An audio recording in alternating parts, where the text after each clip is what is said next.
হচ্ছে এখন বাজে 9টা আর এখন আমরা বেরোবো হচ্ছে তারাপীঠের উদ্দেশ্যে। গাড়ি চলে এসছে, ব্যাকে দেখতে পাচ্ছ গাড়ি এসছে, এই গাড়িতে করে আমরা যাবো। গাড়ি ঠান্ডা আছে, গরম নেই। আমরা এসে এখন পৌঁছালাম তারাপীঠ। আমাদের গাড়িটা বেশ কিছুক্ষণ হলো এসে দাঁড়িয়েছি, গাড়ি থেকে সবই নামলাম। এখন রাত 12:30 বাজে আর তারাপীঠের পরিবেশটা ঠিক এইরকম রয়েছে। মামা বাবা মিলে লজ খুঁজতে গেছে, এখন দেখা যাক কতক্ষণে আসে। কেমন টেস্ট দাদা? এসি রুম ছিল, অ্যাম্বিয়েন্সটা ঠিক এরকম, ব্যালকনি থেকে পরিবেশটা ছিল এরকম। মামা এখানে রেডি হয়ে নিয়েছে, চলো মামা যাওয়া যাক মন্দিরের দিকে। কাল রাতে আমাদের গাড়িতে ঠিক এরকম জায়গায় এসে থেমেছিল আর নিউ আসা লজে আমরা রুম পেয়েছিলাম।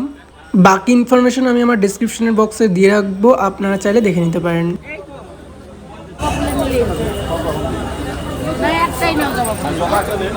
সকাল সকাল ফ্রেশ হয়ে আমরা এখন বেরিয়ে পড়লাম মায়ের মন্দির পুজো দেওয়ার উদ্দেশ্যে। আমরা যাব ডালি কিনতে, তো একে একে কন্টিনিউ দেখতে থাকো, আশা করি খুব ভালো লাগবে। তৃতীয়বার এই তারাপীঠে আসা, ফার্স্ট টাইম আমি ব্লগ করছি তারাপীঠে এসে, সেটাই তোমাদের সঙ্গে তুলে ধরার চেষ্টা করছি, আশা করি খুব ভালো লাগবে। আমরা এখন এই তারা মার সরণি দিয়েই এগিয়ে চলেছি, এই রাস্তা দিয়ে সোজা চলে যাবো। আমরা এই মা লক্ষ্মী পূজা ভান্ডার থেকে সমস্ত পুজোর জোগাড়পাতি করে নিয়েছিলাম। আমরা এখন এই রাস্তা দিয়ে চলেছি পুজো দেওয়ার উদ্দেশ্যে, আমাদের ব্রাহ্মণ যেভাবে নিয়ে যাচ্ছেন আর কি। আমাদের লাইনটা ঠিক এখান থেকে স্টার্ট হয়েছিল, তবে এটা টাকার লাইন ছিল। আর আমি তোমাদেরকে একটা কথা বলবো, টাকা দিয়ে কোনো পুজোর লাইনে দাঁড়াবে না। যে টাইমটা এখানে ওয়েস্ট করবে তার আগেই মেন লাইনে পুজো কমপ্লিট হয়ে যাবে। এখন লাইনে দাঁড়িয়ে রয়েছি পুজো দেওয়ার জন্য, এইভাবে দাঁড়িয়ে রয়েছি সবাই। চলো এখন এক এক এগিয়ে যাওয়া যাক মায়ের মন্দিরের দিকে।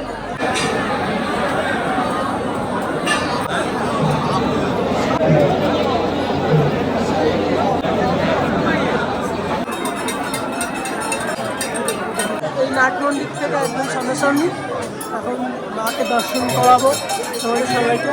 চলো দেখা যাক কতটা কী হয়।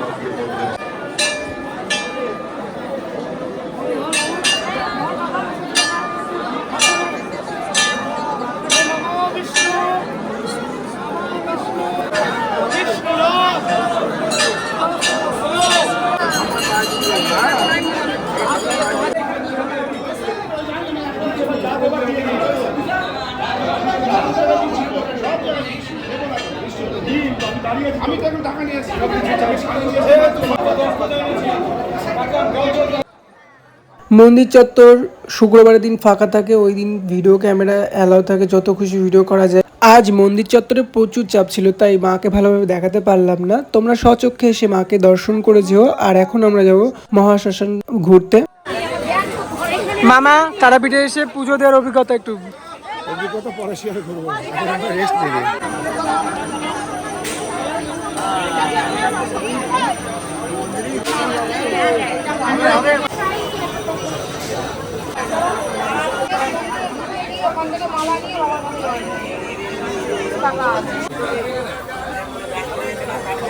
এই শ্মশানে প্রবেশ করার পর এখানে আমি দেখতে পাচ্ছি যেগুলো, সেগুলোই তোমার সামনে তুলে ধরার চেষ্টা করছি।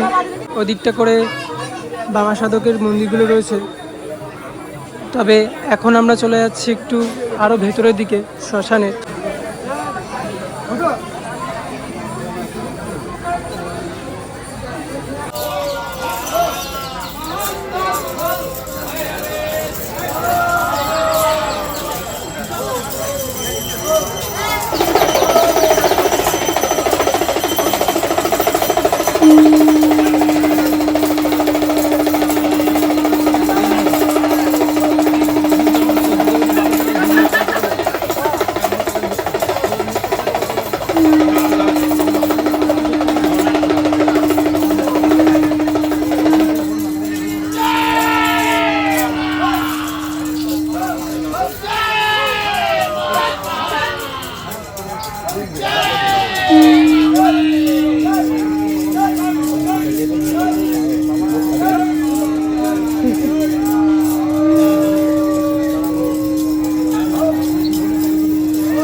আমরা শ্মশান ঘুরে খাবারের সন্ধানে আসি একটা কচুরির দোকানে।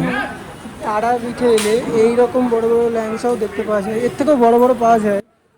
সকালে এরকম অনেক রকম জলখাবারের দোকানই তোমরা পেয়ে যাবে, তবে এখন আমরা যাব এখন এই তারা মাছ সরণি দিয়ে এই রাস্তা দিয়ে সোজা চলে যাবো। কিছুটা যাওয়ার পর এরকম বাঁদিকে একটা গলি পড়বে, এখানে স্বল্প মূল্যে প্রচুর নিরামিষ থালি পাওয়া যায়। এখানে ভাত আর তরকারি যাচাই খাওয়ানো হয়। ভেতরে প্রবেশের পর অ্যাম্বিয়েন্সটা ঠিক এরকম ছিল। এখানে সাদা ভাতের সাথে ভাজা সহ ডাল, 2 রকমের তরকারি আর শেষ পাতে চাটনি, পাঁপড়। এখানে আমরা তৃপ্তি সহকারে পেট ভরে খেয়েছিলাম। ভাইয়ের পাতে যেহেতু মাংসের ঝোল পড়েছিল, ওর পাতাটা আবার চেঞ্জ করে দেওয়া হয়েছিল। তবে কেউ খাবার নিয়ে নষ্ট করবে না। ভালো ব্যবহার। পুজো দেওয়া কমপ্লিট, A to Z তোমাদের সঙ্গে প্রেজেন্ট করার চেষ্টা করলাম। আশা করি বেশ ভালো লাগবে। টানা 2 ঘন্টা জার্নি করে চলে আসলাম ম্যাসেঞ্জার ভ্রমণে। এখানে দেখার মতন ছিল শুধুমাত্র ড্যাম, আর ওখানে বোটিং এর সুবন্দোবস্ত ছিল। মাথা পিছু ছিল 150 টাকা, কেউ 250 টাকা। আপনারা কথা বলে নেবেন, দাম কমে পেয়ে যাবেন। এই মুহূর্তে আমি রয়েছি ম্যাসেঞ্জারে, আর ম্যাসেঞ্জার এই ড্যামটা দেখতে এলাম। ড্যামের যে জলটা ছাড়ছে, জাস্ট দেখো ওই জায়গাটা, মানে কতটা স্রোত। আমি এই স্রোতটা দেখার জন্য এখানে এলাম। জল ছাড়া আছে।